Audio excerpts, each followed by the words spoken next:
Hello everyone, कैसे हैं आप? आई होप आप अच्छे से होंगे। मेरे बच्चे, as you know we are preparing for term 2 exam. Chapter number अभी 7 पे हैं हम, इंटीग्रेशन। अब इसका जो एक टॉपिक पेंडिंग है that is properties of definite integral. आपके एनसीईआरटी के अकॉर्डिंग 7.10 यहां तक मैं आपको कंप्लीट करवा चुका हूं। 7.10 काफ़ी इंपॉर्टेंट एक्सरसाइज है जिसमें आप ये सीखते हो कि डेफिनेट इंटीग्रल में आप सब्स्टिट्यूशन कैसे अप्लाई कर रहे हो और सब्स्टिट्यूशन अप्लाई करने के बाद आप लिमिट्स कैसे चेंज करते हो, lower limit and upper limits. तो 7.10 यार अच्छे से कर लेना। इसमें 10 ही क्वेश्चन है, सभी क्वेश्चंस मैं आपको करवा चुका हूं। तो अब हमारा जो मेन टॉपिक पेंडिंग है that is properties of definite integral. Very important, 101% मैं आपको श्योरिटी दे रहा हूं इस चीज की कि इस पे एक क्वेश्चन आपको बोर्ड एग्जाम में आएगा ही आएगा, प्रॉपर्टीज ऑफ डेफिनेट इंटीग्रल पे। एनसीईआरटी के अकॉर्डिंग आपको 7 to 8 प्रॉपर्टीज करनी होती हैं और उसी में से कोई क्वेश्चन आपका बोर्ड एग्जाम में बैठ जाएगा। ठीक है, तो यहां पर आज के लेक्चर में मैं आपको 3 प्रॉपर्टीज करवाने वाला हूं। First 3 properties they are very important, ध्यान से देखना। हर एक प्रॉपर्टी को कैसे अप्लाई करना है क्वेश्चन में वो भी बताऊंगा और प्रॉपर्टी का प्रूफ वो भी हम देखेंगे। ठीक है, 3 प्रॉपर्टीज। ऐसे में आपको 3 लेक्चर्स दूंगा इन प्रॉपर्टीज के। आज 3 हो जाएंगी, नेक्स्ट में आपको 2-3 प्रॉपर्टीज, उसके बाद 2-3 प्रॉपर्टीज, ऐसे करके सारी प्रॉपर्टीज में आपको करवा दूंगा 3 लेक्चर्स में। ठीक है, एक ही लेक्चर में नहीं करेंगे, लेक्चर बोर्ड लेंथी हो जाएगा। आप सिर्फ आज की 3 प्रॉपर्टीज को अच्छे से समझो, सीखो और जो क्वेश्चन करा रहा हूं उनको ध्यान से समझना। काफी इंपॉर्टेंट क्वेश्चन मैंने सिलेक्ट किए हैं। ठीक है, चलिए स्टार्ट करते हैं। मेरे बच्चे, आपकी जो फर्स्ट प्रॉपर्टी है डेफिनेट इंटीग्रल के लिए वो क्या कहती है? If you have a to b f of x, आप इसे इंटीग्रेट कर रहे हो under the limits a to b function f of x को, तो ये प्रॉपर्टी ये कहती है कि यार अगर आपका फंक्शन किसी वेरिएबल में है, जैसे आप यहां देख रहे हो कि x वेरिएबल में, तो आप डेफिनेट इंटीग्रल में अपनी मर्जी से वेरिएबल को चेंज कर सकते हो। उससे इसके रिजल्ट में कोई फर्क नहीं पड़ता है, बस ये कि उस टाइम पे लिमिट नहीं चेंज करना, लिमिट वही रखना है, दैट्स ऑल। ये प्रॉपर्टी। अब t पसंद है तो t में लिख दो, अगर आपको t अच्छा नहीं लगता तो आप इसको y में लिख दो, अगर y पसंद नहीं है आप इसको z में लिख दो। ठीक है, इसको ऐसे भी बोलते हैं definite integral. Definite integral is independent of variable. इसके अंदर जो वेरिएबल x है या y है या t है, कुछ भी कर दो वेरिएबल, कोई फर्क नहीं पड़ता, आंसर आपका सेम ही आएगा। पहले एक एग्जाम्पल देखते हैं कि मैं क्या बोल रहा हूं, उसके बाद इसका प्रूफ देख लेते हैं। मेरे बच्चे, सपोज करो मैंने आपको बोला इंटीग्रेट करो 1 to 3x को। छोटी सी एग्जाम्पल लेते हैं, तो आप बड़े मजे से x को इंटीग्रेट कर लेते हो x²/2, फिर आप इसमें लिमिट लगा देते हो, है ना। 1/2 कांस्टेंट है, इसको मैं बाहर ले गया। अब आपने यहां पे लिमिट लगा दी, पहले लिखा 3 का स्क्वायर वो 9 हो गया, माइनस फिर 1 का स्क्वायर वो आपका 1 आ गया, तो 9 - 1 8, 8/2 इज 4। इसका आंसर कितना आ गया? 4। ठीक है, अब देखो यही क्वेश्चन जो आपने लिया, अब इसको मैं 1 to 3 में ही रखूंगा लेकिन वेरिएबल चेंज कर दूंगा। x की जगह कोई और वेरिएबल लेके आ जाते हैं, let it be t। Question change नहीं करना है, वेरिएबल चेंज कर देना है। अब विद रिस्पेक्ट टू t इसको इंटीग्रेट करो तो आपको क्या मिलेगा? t²/2, 1 to 3, 1/2 कांस्टेंट है, इसको मैं बाहर ले गया। अब t² को 1 to 3 करो। अरे भाई, जब इसको लिमिट प्रोसीड करोगे तो t की जगह तो आपने अभी अपर और लोअर लिमिट ही डालना है, तो 3 डाला, 3 का स्क्वायर फिर 9, फिर आपने 1 डाला। ठीक है, तो 8/2 दैट इज 4 आया ना, सेम आंसर। तो आप इससे ये समझ पा रहे हैं इस एग्जाम्पल से कि आफ्टर ऑल जो भी आंसर आता आपने उसमें लिमिट ही प्रोवाइड करनी होती है ना, अपर माइनस लोअर। तो चाहे वो वेरिएबल x में हो, फंक्शन x में हो, या t में हो, या y में हो, तो लिमिट जब लगाओगे वो तो नंबर में ही आ जाएगा, तो आंसर तो हमेशा सेम ही आएगा। ठीक है, तो आप इस x की जगह t लिख लो, y लिख लो, the answer should be same. तो ये थी इसकी छोटी सी एग्जांपल, ये समझने के लिए कि कैसे यार आंसर हमेशा सेम ही रहता है। ये प्रॉपर्टी जो दिखा रहा हूं कैसे ये दोनों बराबर है। ठीक है, अब इसका प्रूफ बहुत सिंपल है, एग्जाम में प्रूफ आ सकता है भाई। ठीक है, बट ऐसी छोटी मोटी प्रॉपर्टीज का प्रूफ तो मुश्किल है आएगा। देखो इसमें आपने क्या करना है, आप a to b f of x को लिखें। ठीक है, और इसे इंटीग्रेट कर दें, जैसे एफ ऑफ एक्स का इंटीग्रेशन कर दो, कुछ आएगा, फंक्शन ही होगा कोई, तो मानो उसको लिख दिया आपने कैपिटल एफ, ये आंसर आ गया। और यहां पर आपने अभी लिमिट लिख दी ए टू बी, अब आपने इसमें लिमिट प्रोवाइड कर दी, तो आपने लिख दिया F of B minus F of A. ठीक, अब ये जो F of B minus F of A लिख रखा है, इसके अंदर कोई वेरिएबल तो नहीं है ना, ठीक है। अब ये मानो कि लिमिट लगा the F of B minus, यही आंसर आ गया। अब देखो अगर मैं एफ ऑफ एक्स की जगह एफ ऑफ टी लिख लेता हूं, F of T with respect to T करेंगे, इसके इंटीग्रेशन में तो कोई फर्क नहीं पड़ेगा ना, जैसे एक्स का इंटीग्रेशन एक्स स्क्वायर बाई 2 आ रहा था, तो टी का इंटीग्रेशन भी तो टी स्क्वायर बाई 2 ही आएगा। अगर मैंने एफ ऑफ एक्स का integration capital F of x लिया हुआ है, तो एफ ऑफ टी का इंटीग्रेशन क्या होगा, कैपिटल एफ ऑफ टी, और लिमिट आपकी वही रहेंगी ए टू बी। अब लगा दीजिए अपर लिमिट, तो आप फिर डालेंगे एफ ऑफ बी और यहां आ जाएगा एफ ऑफ ए। तो देख लो बार, from 1 and 2 you can write what, from 1 and 2 you can write A to B F of X D X is equal to A to B F of T D T, hence proved. इतना ही छोटा सा proof है, ऐसे ही करना है। इसके proof के आने के चांसेस बहुत कम है, फिर भी देख लो कि कैसे हमने इसको मैनेज किया, वेरी सिंपल। आई होप आपको ये प्रॉपर्टी समझ में आ गई। तो ये प्रॉपर्टी डायरेक्ट किसी क्वेश्चन में तो हमें दिखेगी नहीं कि हम अप्लाई करें, बट कुछ बड़े क्वेश्चंस करोगे उसके अंदर हमें ये वेरिएबल चेंज करना पड़ेगा। अब वो बड़े क्वेश्चंस क्या हैं, जब मैं क्वेश्चंस की प्रैक्टिस कराऊंगा तब आपको पता चल जाएगा, ठीक है। तो this was first property. Now the property number 2, very interesting and very easy. बच्चे अगर आपके पास कोई क्वेश्चन आ गया A to B F of X, ठीक है, तो अगर आप इसकी लिमिट्स को इंटरचेंज करते हो, जैसे ए टू बी है, अगर आप इसकी लिमिट्स को इंटरचेंज कर देते हो, यानी अगर आप बी टू ए कर देते हो, बी टू ए, तो आप समझेंगे क्या चेंज आएगा, अरे यार माइनस का चेंज आ जाएगा, दैट्स ऑल, ठीक है ना। F of B minus F of A, तो आपने इंटरचेंज कर दिया तो माइनस का तो चेंज आएगा ही आएगा। तो यहां पर एग्जाम्पल बाद में लूंगा इसकी, पहले प्रूफ देख लो। प्रूफ बहुत छोटा सा है। आपने पकड़ी लेफ्ट हैंड साइड और बोला कि इसको इंटीग्रेट कर दिया, जब इसको इंटीग्रेट कर दिया तो you will get a function, तो आपको मिला एफ ऑफ एक्स, कैपिटल में रख लिया, जो स्मॉल है ये कैपिटल में, इसकी इंटीग्रेशन ये आ गई। अब इसमें आपने लिमिट प्रोवाइड कर देनी, तो अपर लिमिट डाली एफ ऑफ बी, फिर लोअर लिमिट डाली एफ ऑफ ए, ठीक है। इसको नंबर 1 दे दो, फिर राइट साइड से भी कर सकते हो, चाहे यहीं से भी इसको मैनेज कर सकता हूं।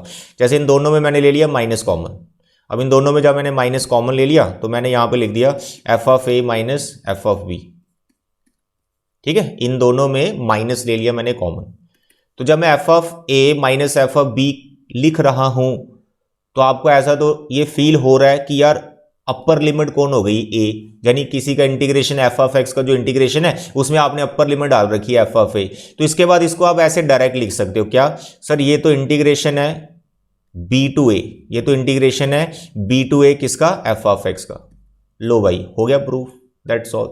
तो A to B F of X D X equal to minus time B to A F of X D X, hence proof. बस इतना ही छोटा सा प्रूफ है इसका। इसका प्रूफ भी आने के चांसेस बहुत कम है, ना के बराबर, बट देख लो कैसे होता है ये। एग्जाम्पल देखो, अभी सपोज करो, एग्जाम्पल जस्ट आपको समझाने के लिए कि इसमें क्या हो रहा है। देखो, आपने 1 to 2 एक्स को इंटीग्रेट किया, अभी देखा आपने इंटीग्रेशन, फिर से कर देता हूं, 1 to 2 था पीछे, 1 to 3 था एग्जाम्पल में, 1 to 3, चलो फिर से करते हैं, 1 to 2 ले लिया, तो x का इंटीग्रेशन आ गया एक्स स्क्वायर बाई 2, 2 इसका कांस्टेंट बाहर, 1 to 2, अब लगा दो इसकी लिमिट्स, 2 का स्क्वायर सर जी 4, 1, तो आपके पास आ गया 3/2। अगर आप 1 to 2 x को इंटीग्रेट कर रहे हो तो आंसर आ रहा है 3/2। अब मैं इसकी लिमिट्स को इंटरचेंज कर देता हूं, सपोज करो मैंने यहां 2 से 1 कर दिया और x को इंटीग्रेट करता हूं, तो what is integration of x, sir it is x square by 2, constant बाहर, लिमिट फ्रॉम 2 to 1, लगा दो लिमिट्स, अपर लिमिट 1 हो गई ना अभी, तो 1 डाला पहले, माइनस, अब लोअर लिमिट डालो 2, 2 का स्क्वायर 4, कितना आएगा सर, माइनस 3/2। तो क्या देख रहे हैं आप, ये 3/2 और ये क्या है माइनस 3/2, अपोजिट साइन आ रहा है, किस वजह से आया, सिर्फ मैंने लिमिट्स इंटरचेंज की थी, 1 to 2 और ये क्या है 2 to 1। तो बस आपको ये याद रखना है, इसका भी डायरेक्ट क्वेश्चन कहीं नहीं मिलेगा आपको, ये भी बड़े क्वेश्चन जब आप प्रैक्टिस करोगे तो वहां कहीं पर हमें ये चेंज करना पड़ता है कि अगर लिमिट्स इंटरचेंज करें फिर वो क्वेश्चन मतलब मैनेज होएगा, ठीक है। ये आपको बस याद रखना है। प्रूफ हो गया, इसकी छोटी सी एग्जांपल हो गई। अब आज की सबसे important property, property number 3, very important. देखो, अगर आप किसी फंक्शन को इंटीग्रेट कर रहे हो, A to B F of X को इंटीग्रेट कर रहे हो, आप इसको ऐसे लिख सकते हो, A to C F of X plus C to B F of X. तो आप सोचेंगे सर ये सी कहां से आ गया। सबसे पहले तो आप याद रखें कि जो सी है वो ए और बी के बीच का ही नंबर है। C lies between A and B. अब ये सी कहां से आता है, ये दो पार्ट्स में मैंने कैसे ब्रेक कर दिया।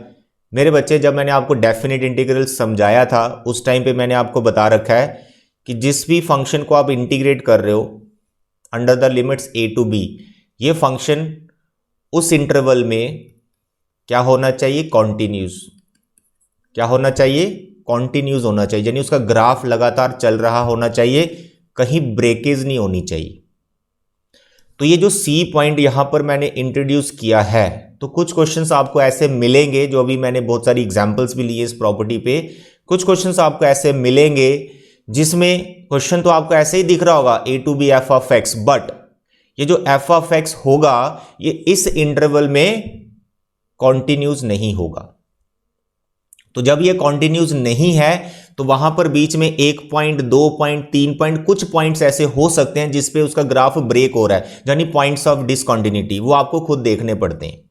तो उस पॉइंट पे आपको इस फंक्शन को ब्रेक करना पड़ता है, क्योंकि ए टू बी के बीच में वो कॉन्टिन्यूस नहीं है। तो यहां मैंने एग्जांपल ले ली, मानो सी एक ऐसा पॉइंट है जिसपे उसका ग्राफ ब्रेक हुआ है, तो आपने लिख दिया A to C F of X. तो ए और सी के बीच में वो कॉन्टिन्यूस होगा, फर्दर फिर वो सी टू बी के बीच में कॉन्टिन्यूस होगा, लेकिन सी पे वो पॉइंट ऑफ मतलब सी पे वो डिसकंटिन्यूटी दे रहा है। ठीक है, डिसकंटिन्यूटी दे रहा है तो उसके बहुत सारे रीजन हो सकते हैं कि वो फंक्शन वहां पे नॉट डिफाइंड है। ठीक है, so many things are there. Continuity आपने पढ़ रखी है, I hope you can understand. तो this C is a point between A and B where the function is discontinuous.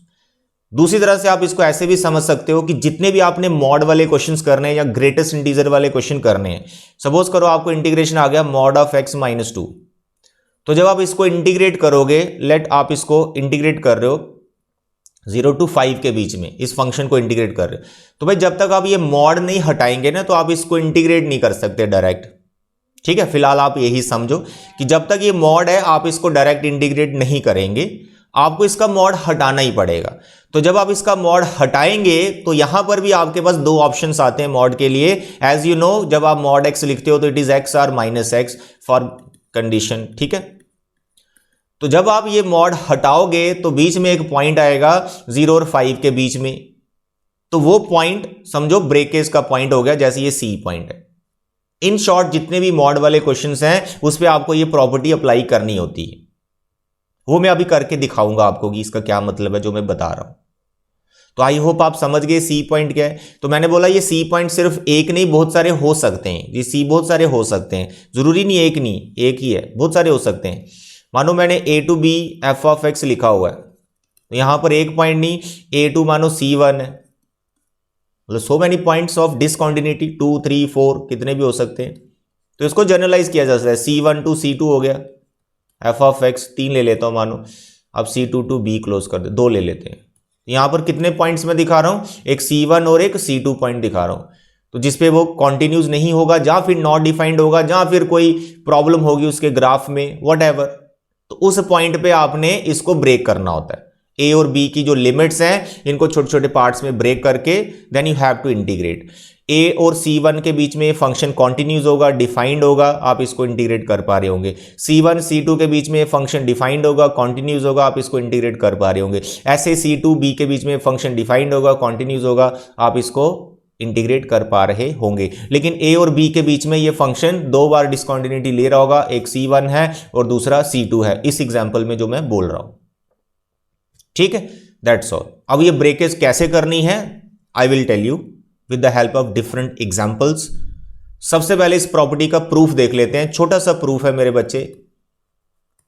आपने लिखा A to B F of X D X को क्या लिखा, एक ही पॉइंट लेते हैं इसमें ब्रेकेज का C, तो आपने इसको ऐसे लिख लिया। ठीक है, इसका प्रूफ देख लो, कुछ नहीं करना, you take the right hand side, you just take the right hand side, A to C F of X D X, A to C F of X D X, then C to B F of X D X. ठीक है, right hand side ले लिया आपने, कर दो इनको integrate. F of X का integration जो भी आएगा उसको रख लो आप कैपिटल एफ, आ गया।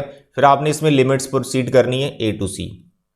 दूसरे का भी आपका इंटीग्रेशन आ गया ये, इसमें भी आपने लिमिट्स प्रोसीड करनी है सी टू बी।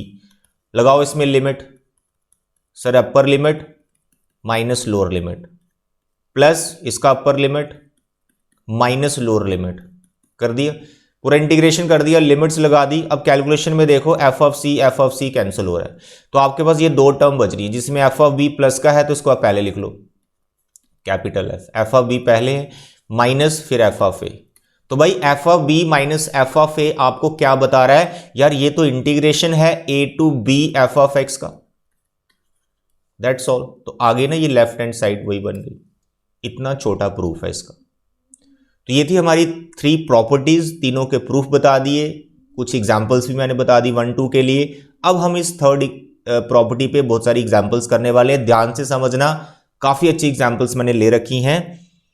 तो ये करने से मतलब ये प्रॉपर्टी का कोई भी क्वेश्चन आ गया ना आप आराम से कर लोगे। इसके अंदर जितने भी मॉड वाले क्वेश्चन है वो आ जाएंगे, मतलब मॉड जहां भी लगा है आपने ये प्रॉपर्टी लगानी। ग्रेटेस्ट इंटीजर वाले, signum function, fractional part function की इंटीग्रेशन, इन सब में यही प्रॉपर्टी लगती है जो प्रॉपर्टी नंबर 3 में बता रहा हूं। ठीक है, और बाकी कुछ क्वेश्चंस और भी होते हैं जिसमें मॉड नहीं होता, ग्रेटेस्ट इंटीजर नहीं होता, सिग्नम फ्रैक्शन नहीं होता। उन क्वेश्चंस में आपको देखना पड़ता है यार उस लिमिट के अंदर वो फंक्शन डिफाइंड है या नहीं। वैसी एग्जांपल भी मैंने ले रखी है, बस लेक्चर को ध्यान से देखना और सभी क्वेश्चन आराम से कर लो आप, प्रॉपर्टी एकदम क्रिस्टल क्लियर हो जाएगी आपको। देखो सबसे पहला क्वेश्चन मेरा -5 to 5 के बीच में आ गया, मॉड ऑफ x -2। अब भैया इस मॉड को आपको हटाना है, x -2 का जो मॉड दे रखा है इसको हटाना आपको।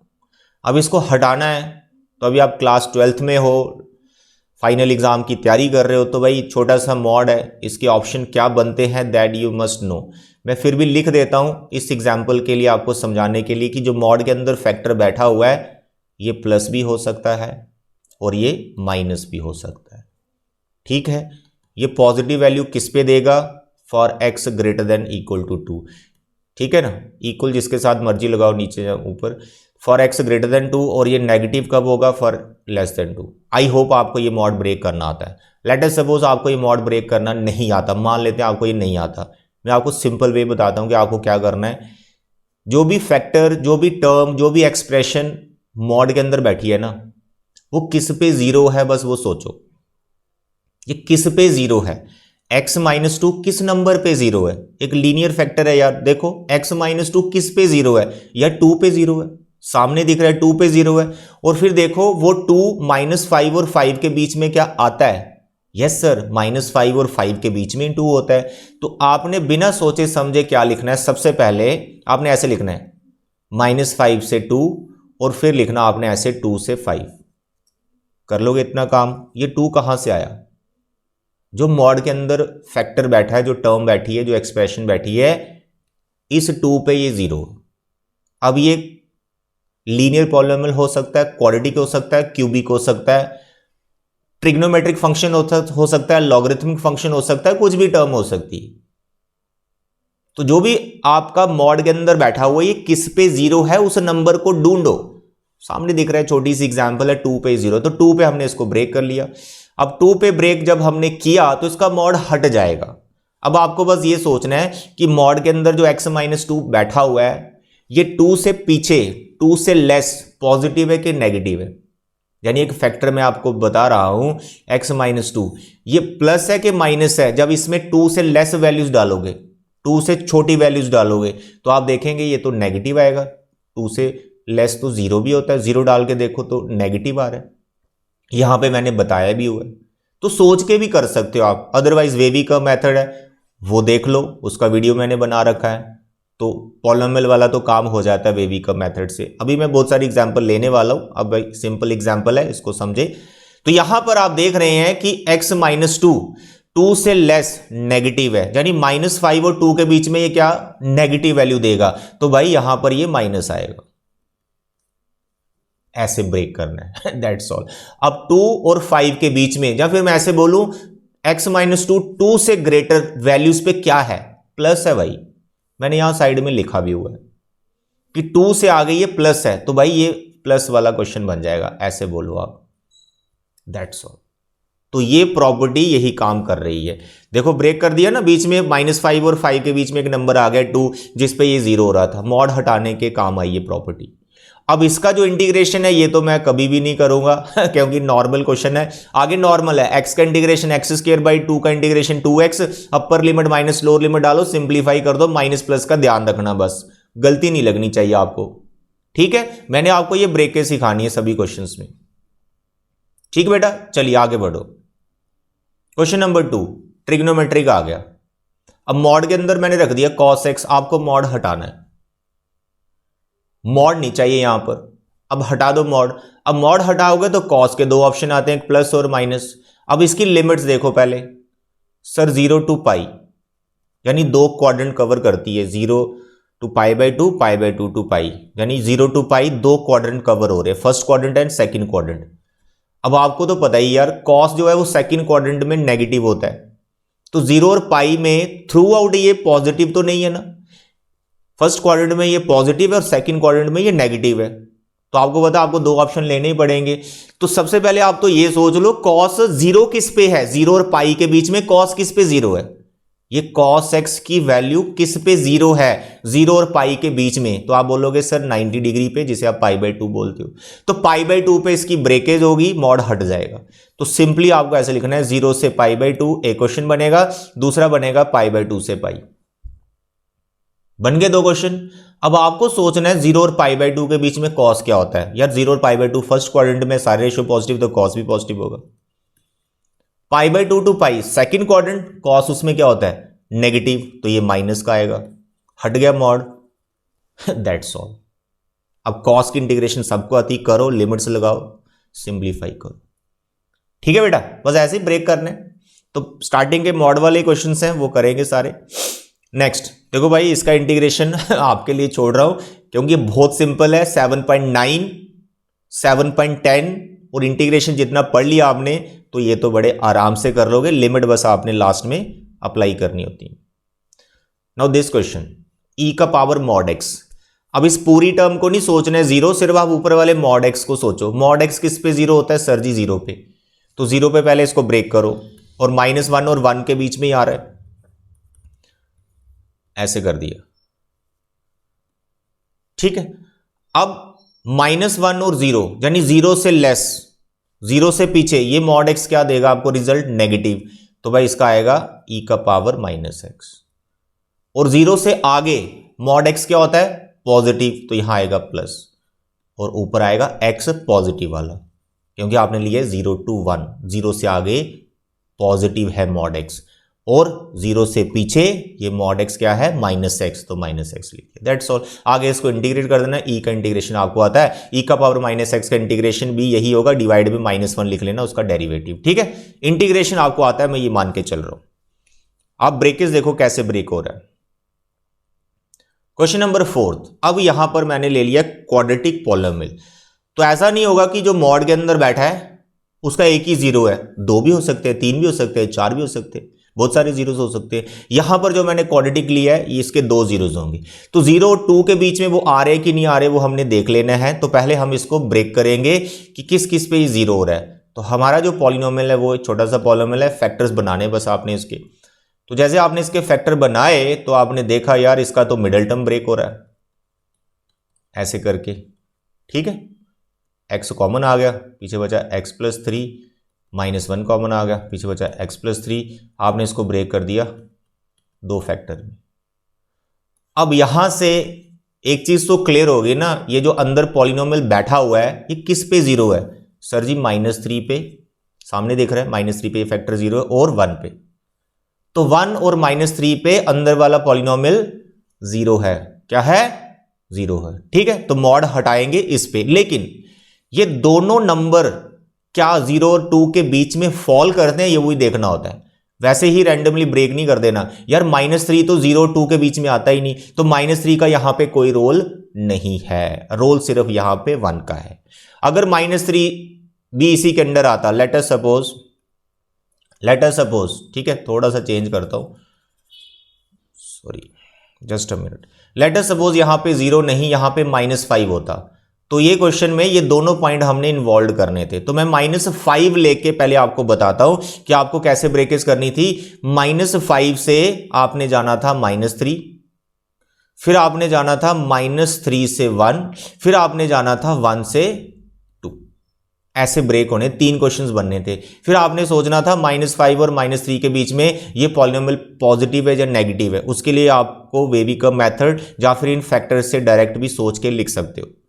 -3 और 1 के बीच में ये क्या दे रहा है, प्लस या माइनस। फिर 1 और 2 के बीच में क्या दे रहा है, प्लस या माइनस। ऐसे सोचना था, ठीक है। लेकिन यहां पर मैंने लिमिट क्या ले रखी है, 0। तो उसी के हिसाब से मैं आपको करवा रहा हूं, यहां पर उसी के हिसाब से करवा रहा हूं। तो फिलहाल इस क्वेश्चन में आप क्या सीख रहे हैं कि जो हमारा क्वाड्रेटिक पॉलिनोमियल है इसके 2 जीरोज आए, एक -3 और एक 1। -3 क्योंकि 0 2 के बीच में नहीं आता तो इसकी कोई डिस्कशन नहीं होगी, इस पर कोई ब्रेकेज नहीं जाएगी। इसकी हमारी ब्रेकेज आएगी 1 पे, क्योंकि 0 2 के बीच में 1 फॉल करता है। तो मेरे बच्चे आपको इसको ऐसे लिखना है, 0 से 1 एक क्वेश्चन बन गया, फिर आपने लिखना है 1 से नेक्स्ट 2, 2 क्वेश्चन में, दैट्स ऑल। अब आप ये सोचो 0 और 1 के बीच में ये पॉलिनोमियल क्या है। अब आपको अगर ये नहीं पता चल रहा, वेविकम मेथड पे डिटेल वीडियो मैंने बना रखा है, उसमें मैंने सिखा रखा है इन पॉलिनोमियल्स को कैसे चेक किया जाता है, कहां प्लस है कहां माइनस है। फिर भी मैं आपको बता देता हूं, नंबर लाइन सिस्टम होता है वो। यहां पर हमारी लिमिट है 0 to 2, यानी ये 0 है और ये 2 है, ठीक है। और बीच में एक ही नंबर आपका आया 1, यहां पर आपको प्लस लिखना है, यहां पर माइनस। 1 से आगे वो प्लस है और 1 के पीछे वो नेगेटिव है। बस ये वेविकम मेथड होता है। कुछ और भी इसके रूल्स होते हैं, उसके लिए तो पूरा लेक्चर देखना पड़ेगा। फिलहाल अगर आपको वेविकम मेथड नहीं आता तो आप इसको ऐसे सोचो जैसे मैं बोल रहा हूं। मेरे बच्चे, ये जो फैक्टर आपने बनाए ना, तो आप 1 के लिए चेक कर रहे हो, मानो 0 और 1 के बीच में चेक कर रहे हो। आप पहले वाले फैक्टर देखो 0 और 1 के बीच में क्या वैल्यू देगा, यानी 0 और 1 के बीच में कोई भी नंबर पहले वाले फैक्टर में पुट करोगे तो क्या देगा, सर जी प्लस आएगा। फिर 0 और 1 के बीच में ही दूसरे फैक्टर में भी देखो कि कोई नंबर डालोगे, ये कि फैक्टर क्या देगा, सर 0 और 1 के बीच में मानो मैंने 1/2 डाला, तो इस फैक्टर में डालो तो ये फैक्टर नेगेटिव वैल्यू देगा। तो plus into minus is minus, यानी ओवरऑल इस पूरे पॉलिनोमियल की वैल्यू नेगेटिव है बिटवीन 0 एंड 1। तो भाई इसको आपने माइनस का लेना है, मॉड हटा देना है और माइनस का ले लेना है, ठीक है, दैट्स ऑल। और 1 से आगे 2 तक आप इसमें वैल्यूज डालो। पहला फैक्टर तो पॉजिटिव ही है, दूसरा फैक्टर भी पॉजिटिव है, तो positive into positive is positive, तो ये प्लस आएगा। लेकिन अगर आपको वेविकम मेथड अच्छे से आता है ना, तो भाई इतना भी सोचने की जरूरत नहीं। ये जो मैंने नंबर लाइन बनाई ना, इसमें मैंने अपने जीरोस मार्क किए, प्लस माइनस। देखो 1 और 2 के बीच में प्लस है और 0 और -1 के बीच में ये माइनस है, 0 और 1 के बीच में ये माइनस है, दैट्स ऑल। तो ऐसे आपने इसको ब्रेक करना होता है। आगे इंटीग्रेशन है, वो नॉर्मल चीज है, सबको नॉर्मली इंटीग्रेट कर दो जैसे करते हो, लिमिट्स लगा दो, प्लस माइनस का बस ध्यान रखना, ठीक है। चलिए आगे बढ़ो। अब एक क्वेश्चन ले लिया और क्यूबिक वाला, इसके 3 जीरोज निकलेंगे, सामने दिख रहा है x³ - x है, इसके फैक्टर्स बनाओ। सर जी x कॉमन, पीछे बचा x² -1, सर फिर फैक्टर बना दिए x - 1 x + 1। अब 3 फैक्टर से आपको दिख रहे हैं ना, 3 जीरोज आ रहे हैं, एक इसका आ रहा है 0, एक आ रहा है 1 और एक आ रहा है -1। 3 जीरोज आ गए। -1 और 2 के बीच में फॉल करते हैं वो देख लो। -1 तो एक्सट्रीम वाला है, ये तो ऑलरेडी है। 0 और 1, -1 और 2 के बीच में ही आते हैं। देखो अब इसकी ब्रेकेज कैसे होनी है। पहले ब्रेकेज देखो, -1 2 जाना आपने 0, क्योंकि इसके बीच में ये प्लस या माइनस होगा, वो देखेंगे हम। फिर आपने जाना है 0 से 1, 0 से 1 के इंटरवल में ये देखना है प्लस है या माइनस। फिर आपने जाना है 1 से 2, तो लो भाई ऐसे ब्रेकेज हो गए। 3 क्वेश्चंस बना दिए। अब प्लस माइनस देखने के लिए वेविकम मेथड लगाओ, नंबर लाइन मेथड लगाओ। कैसे, ये आपका है -1 to 2, इसके बीच में आपके जीरोस क्या निकले जो इसके बीच में आ रहे हैं, एक 0 और एक 1, एक 0 और एक 1। यहां लिखना है प्लस, यहां लिखना है माइनस, यहां लिखना है प्लस। हमेशा प्लस माइनस प्लस नहीं होता, कई बार प्लस प्लस भी हो जाता है, उसके लिए वेविकम मेथड आपको सीखना पड़ता है। फिलहाल इस क्वेश्चन में ऐसी कोई कंफ्यूजन नहीं है, तो अल्टरनेटिव साइन चला दो भाई। -1 और 0 के बीच में, -1 और 0 के बीच में ये वाला जो पॉलिनोमियल है पॉजिटिव है, तो इसको आपने पॉजिटिव ले लेना है और मॉड नहीं लिखना है। 0 से 1 के बीच में, 0 से 1 के बीच में ये पॉलिनोमियल नेगेटिव है, तो ये क्वेश्चन माइनस का बनेगा, माइनस आएगा इसका, ठीक है। और नेक्स्ट 1 to 2, 1 to 2 के बीच में ये पॉजिटिव है, तो यहां लिखना है प्लस, दैट्स ऑल। बस इनको इंटीग्रेट कर देना, मॉड को हटाना था, बस मॉड को ब्रेक करना था, ठीक है। अब अगर मानो बेबी कप मेथड नहीं आता तो फिर सोच के करना पड़ता है, सोच के करना पड़ता है कि -1 और 0 के बीच में इसमें वैल्यू डालो, इसमें वैल्यू डालो, इसमें वैल्यू डालो, और ओवरऑल कैलकुलेशन देखो प्लस आ रहा है या माइनस आ रहा है, राइट।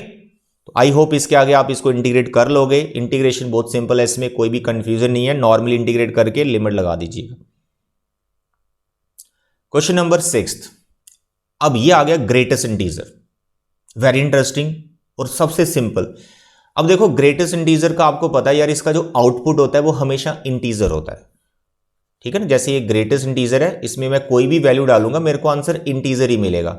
लेट अस सपोज मैंने इसमें 2 डाला तो मेरे को आंसर 2 मिलेगा, अगर मैंने इसमें 2.9 डाला तब भी इसमें आंसर 2 ही मिलेगा। अब यार ग्रेटेस्ट इंटीजर का डेफिनेशन आपको आना चाहिए, जो मैंने छोटी एग्जांपल से समझा भी दिया आपको कि हमेशा इंटीजर आंसर आता है, what ever you put here. जो आंसर इंटीजर आता है वो उससे छोटा होता है, उस वैल्यू से छोटा होता है जो उसके बराबर होता है। अगर इंटीजर डाल रहे हो तो आंसर इंटीजर ही आता है हमेशा, माइनस का हो, प्लस का हो, जीरो, आंसर हमेशा इंटीजर आता है जब इंटीजर इनपुट दे रहे हो। लेकिन जब आप इंटीजर इनपुट नहीं दे रहे हो, कोई डेसिमल में कोई नंबर डाल रहे हो, इंटीजर नहीं है वो, कुछ डेसिमल में है, तो आंसर इंटीजर ही आएगा, लेकिन उस डेसिमल जो आपने पुट किया होता है उससे छोटा वाला इंटीजर होता है जो वो आंसर आता है। तो 2.9 से जो छोटा पीछे इंटीजर है that is 2, greatest integer but less than this, ठीक है।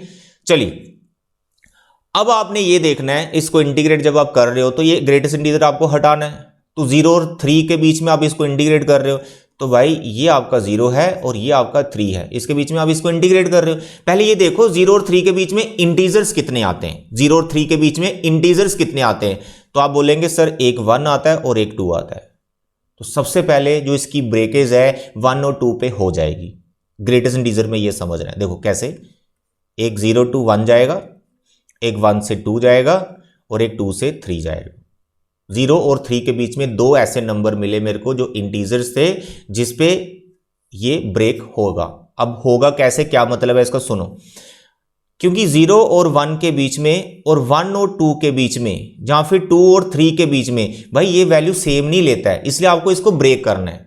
डिसकंटिन्यूअस फंक्शन है ना ये, as you know greatest integer is a step function, हर एक इंटीजर के बाद वो ब्रेक होता है। तो जिस पॉइंट पे वो ब्रेक हो रहा है उस पे तो क्वेश्चन भी ब्रेक करना है, डेफिनेट इंटीग्रल भी आपको ब्रेक करना है। तो 0 to 1 के बीच में इसका कॉन्टिन्यूस ग्राफ चलता है, फिर 1 पे इसका ग्राफ ब्रेक होता है, फिर आपका 1 to 2 में इसका कॉन्टिन्यूस ग्राफ चलता है। You must know the graph of greatest integer, आपको पता होना चाहिए, ठीक है।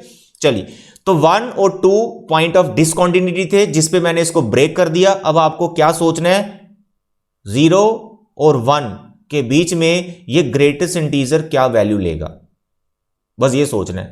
तो यू मस्ट नो, अब 0 और 1 के बीच में कोई भी नंबर, कोई भी डेसिमल, कुछ भी पुट करो, आंसर उससे पीछे वाला ही आएगा ना। मैं एक एग्जांपल समझाता हूं। 0 और 1 के बीच में मैंने ले लिया 0.5, बहुत सारे नंबर है इनफिनाइट, मैंने 0.5 ले लिया। अब बताओ ग्रेटेस्ट इंटीजर में 0.5 डाल रहे हो तो आंसर क्या आएगा, सर जी 0 आएगा ना उससे पीछे वाला। तो भाई 0 और 1 के बीच में इसकी जो वैल्यू वो 0 है। एक क्वेश्चन तो वैसे ही खत्म हो गया, इसका 0 आ गया।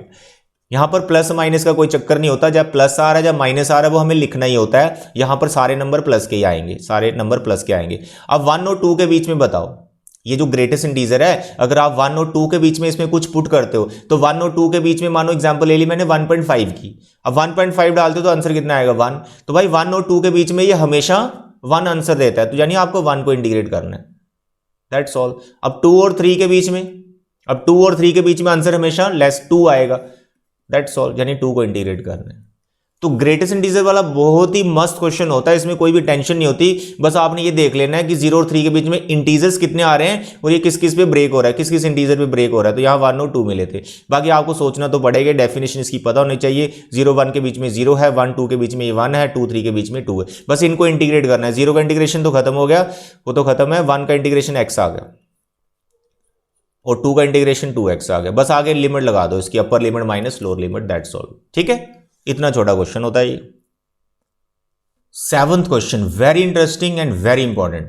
देखो अंदर मैंने अभी x नहीं x स्क्वायर रख दी। अब आपका जो x स्क्वायर है इसको देखते हुए आपने इंटीजर्स का कंफर्मेशन ले रहे हैं। अब आप सोचेंगे सर आप क्या बोल रहे हैं, सुनो, आपकी लिमिट्स है यहां पर 0 to 2। आपने ये देखना है 0 और 2 के बीच में ऐसे कितने नंबर्स हैं, कितने रियल नंबर हैं जिसपे एक्स स्क्वायर इंटीजर वैल्यू लेता है, उस पे इसको ब्रेक करना है, इस डेफिनेट इंटीग्रल को, इस लिमिट को उस पे ब्रेक करना है। देखो सबसे पहले आएगा 1, क्योंकि अगर मैं एक्स स्क्वायर में 1 डालूंगा तो वो 1 ही होता है, यानी इंटीजर आ रहा है। तो 0 to 1 आपका पहला क्वेश्चन बनेगा, पहले ब्रेकेज समझो। अब मेरे को ये बताओ कि इस x की जगह मैं और कौन सा नंबर पुट करूं जिससे इंटीजर ही आए, जैसे 1 से 1 ही आ गया था ना इंटीजर, x की जगह मैं और क्या नंबर पुट करूं जिससे इंटीजर ही आए, इंटीजर ही आना चाहिए। तो आप देखेंगे सर जी √2, क्योंकि अगर आप √2 का स्क्वायर करते हैं तो आपको क्या मिलेगा, 2 आया ना इंटीजर आंसर। तो भाई यही सोचने, 1 के बाद 2 है, 2 कैसे आएगा, फिर 2 के बाद 3 है, 3 कैसे आएगा, 3 के बाद 4 है, 4 कैसे आएगा वो सोचना होता है। तो यहां पर 0 to 1 के बीच में ये जो वैल्यू लेगा वो बाद में देखते हैं, पर 1 हमने ढूंढ लिया इंटीजर। फिर आपने यहां पर क्या लिखना है, 1 से लेकर √2, क्योंकि √2 पे इंटीजर था। फिर आपने क्या लेना है, √2 से √3। सर ये √3 कहां से आ गया, अरे भाई √3 पे एक्स स्क्वायर क्या वैल्यू लेगा, 3, जो कि एक इंटीजर होता है, ठीक है। और ये सारे जो मैं √2 √3 लिख रहा हूं ना, ये 0 2 के बीच में होने चाहिए, यानी इस लिमिट के अंडर ही आपको काम करना होता है।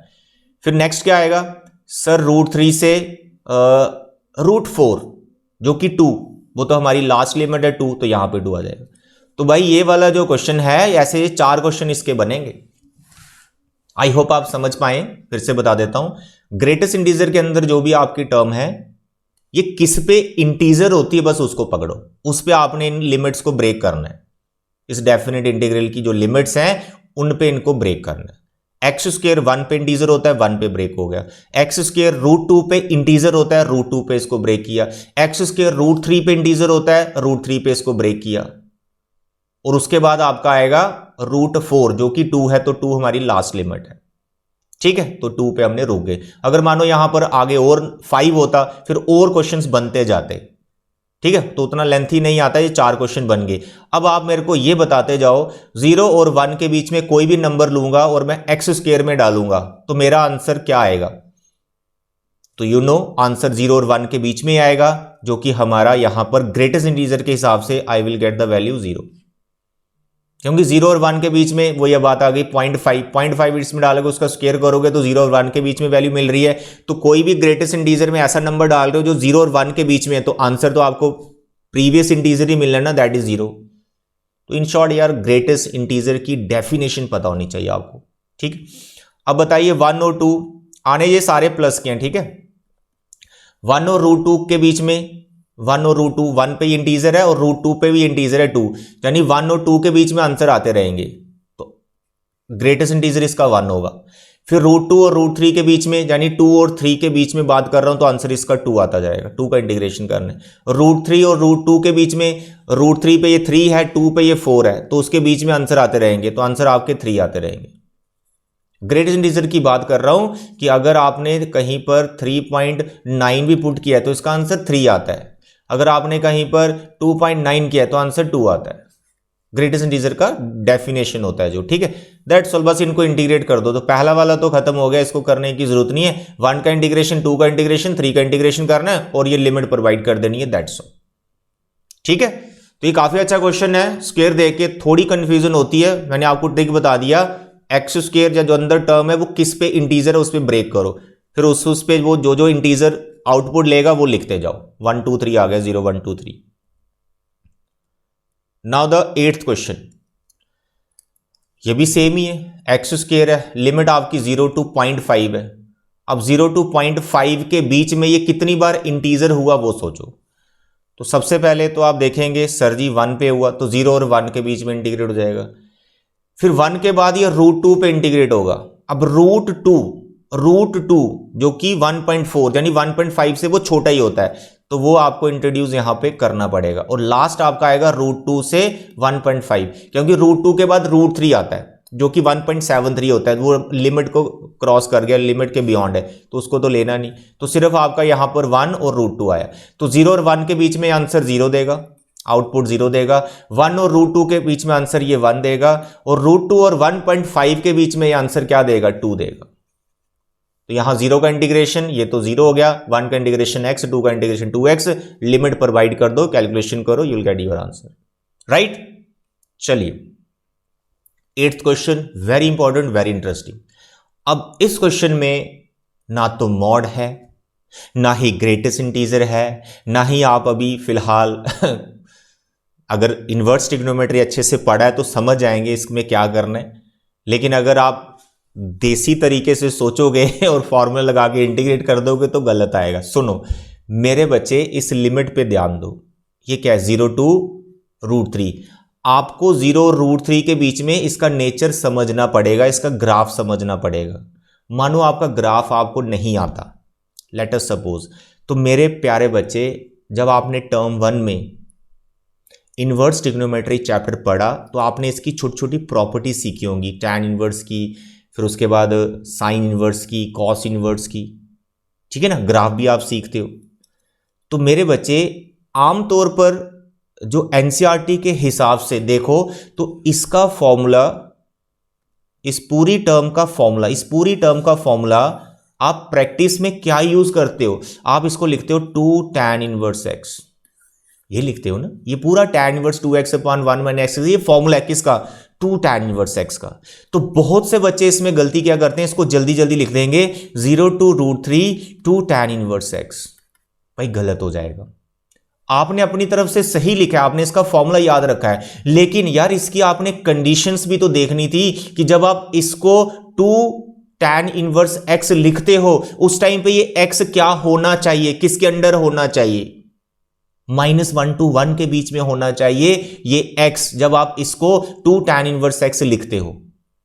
अब ये प्रॉपर्टी आपने सीखनी है इन्वर्स ट्रिग्नोमेट्री चैप्टर में, नहीं है तो सीख लो, ठीक है, यही काम आएंगी आपको आपके एंट्रेंस एग्जामिनेशन में, यहीं पर आपको सीबीएसई फंसाएगा। तो यहां पर आपकी लिमिट है 0 to √3, तो भाई 0 और √3 के बीच में अगर मैं 2 tan इनवर्स x इसको लिख रहा हूं तो गड़बड़ है, क्योंकि ये वैल्यू लेता है -1 और 1 के बीच में, ठीक है, -1 और 1 के बीच में।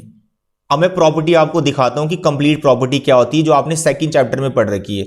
मेरे प्यारे बच्चे, दिस इज द प्रॉपर्टी कि आपका जो tan इनवर्स 2x/1 - x² होता है, ये वैल्यू लेता है 2 tan इनवर्स, वही वैल्यू लेता है जो आपने याद कर रखी है, ये याद कर रखा आपने इसका फॉर्मूला। लेकिन भाई ये तब लिखना है जब आपका x, ये वाला x क्या है, -1 और 1 के बीच में, और -π + 2 tan इनवर्स x, यानी इसी 2 tan इनवर्स में आप -π को ऐड कर देते हो, लेकिन ये कब लिखना है, जब आपका x 1 से बड़ा है, और पाई प्लस करना है इसी में जब x आपका -1 से छोटा है। ये तीन रिजल्ट आपने tan इनवर्स के भी याद किए होंगे, साइन इनवर्स के भी, कॉस नहीं किए तो भाई लिस्ट बना लो, कुछ नहीं है यार, 3 ही फॉर्मूले याद करने, एक tan इनवर्स का, एक साइन इनवर्स का, एक कॉस इनवर्स का। ऐसे तो बहुत सारे हैं, लेकिन बेसिक वाले याद कर लो। तो ये क्वेश्चन मैंने स्पेशली ये लिया है क्योंकि इसमें बच्चे बहुत भयंकर गलती ये करते हैं, इसको डायरेक्ट ये लिख लेंगे, इंटीग्रेट कर देंगे और ये लिमिट लगा देंगे। अरे भाई इसके 2 क्वेश्चंस बनेंगे, क्योंकि 0 और √3, अरे भाई ये √3 कितना होता है, 1.73, यानी 0 to 1.73 के बीच में आप इसको डिस्कशन कर रहे हो, तो इसका नेचर चेंज हो जाएगा ना। 0 और 1 के बीच में अलग से बात होगी, 1 से आगे अलग से बात होगी, क्योंकि 1 पे ये ब्रेक होता है। As you can see the property, 1 से आगे ये वैल्यू ले रहा है, -1 से, -1 वाला तो चलो यहां डिस्कशन नहीं होगा क्योंकि लिमिट ही मैंने 0 to √3 ली है, तो प्लस वाले रीजन में ही हम, ठीक है ना, तो >1 पे बात होगी और इस पे हम बात करेंगे, इस पे तो फिलहाल यहां पे बात नहीं होगी। तो मेरे बच्चे जो आपका क्वेश्चन है वो क्या है, आई होप आप समझ गए कि मैं क्या आपको समझाना चाहता हूं। आपका क्वेश्चन है 0 और √3 के बीच में इसका इंटीग्रेशन, ठीक है। तो आप इसको ब्रेक करेंगे 0 to 1, 1 से लेस वो कुछ और वैल्यू लेता है, यू कैन सी, और 1 से आगे वो कुछ और वैल्यू लेता है, तो यहां पर √3 तक। तो 1 से पीछे वो क्या वैल्यू लेता है, यू कैन सी, 1 से पीछे ये देखो, 1 से पीछे -1 तक, तो हम तो 0 तक ही हैं, तो -1 से पीछे 0 तक ये आंसर लिखना आपने, यानी इसको लिखना है 2 tan इनवर्स x, ठीक है। और 1 से आगे >1 ये वैल्यू लिखनी है, -π + 2 tan inverse x, -π + 2 tan inverse x, आते समझ, यहां पे प्लस आ गया। तो this question is very important. बहुत से बच्चों को ये मैं क्वेश्चन देता हूं करने के लिए, वो इन लिमिट्स को इग्नोर कर देते हैं, वो देखते भी नहीं है, वो भूल जाते हैं प्रॉपर्टी। मेरे बच्चे ये ध्यान रखना, 0 और 1 के बीच में इसका इंटीग्रेशन अलग से जाएगा, 1 और √3 के बीच में इसका इंटीग्रेशन अलग से होगा। आई होप इंटीग्रेशन आपको आता है। tan इनवर्स का इंटीग्रेशन मैंने आपको सिखा रखा है कैसे करते हैं, वो आप कर सकते हैं, बट मेन है आपको लिमिट्स कैसे ब्रेक करनी थी वो जरूर समझना है। बस आप ये प्रॉपर्टीज की याद कर लो जो बताई है, अपने आप समझ में आ जाएगा। और सिमिलर क्वेश्चन आप प्रैक्टिस कर सकते हो, जो भी आपके पास बुक है, रेफरेंस बुक है, उससे आप बहुत सारी प्रैक्टिस कर सकते हो। ओके डियर, तो आई होप आज की ये प्रॉपर्टीज आपको समझ में आ गई होंगी। मैंने आपको 3 बेसिक प्रॉपर्टी बताई हैं। पहली, वेरिएबल को चेंज कर सकते हो। सेकंड, लिमिट्स इंटरचेंज करते हो, माइनस का फर्क पड़ता है। थर्ड, जिसपे ये बहुत सारे क्वेश्चंस मैंने आपको करवाए कि बीच में कोई पॉइंट इंट्रोड्यूस करना है जिसपे फंक्शन कॉन्टिन्यूज नहीं है, जहां नॉट डिफाइंड हो रहा है, ब्रेक करनी है लिमिट्स। ठीक है, तो नेक्स्ट लेक्चर में और मैं आपको इंपॉर्टेंट प्रॉपर्टीज करवाऊंगा। 3 लेक्चर में मैंने आपको बोला ये सारी प्रॉपर्टीज आपको मैं करवा दूंगा डिटेल में। लेक्चर ध्यान से देखते जाओ, नोट्स बनाते जाओ, आराम से यार आपका पूरा एनसीईआरटी एकदम परफेक्ट हो जाएगा। राइट, तो थैंक यू बच्चे, bye bye and take care.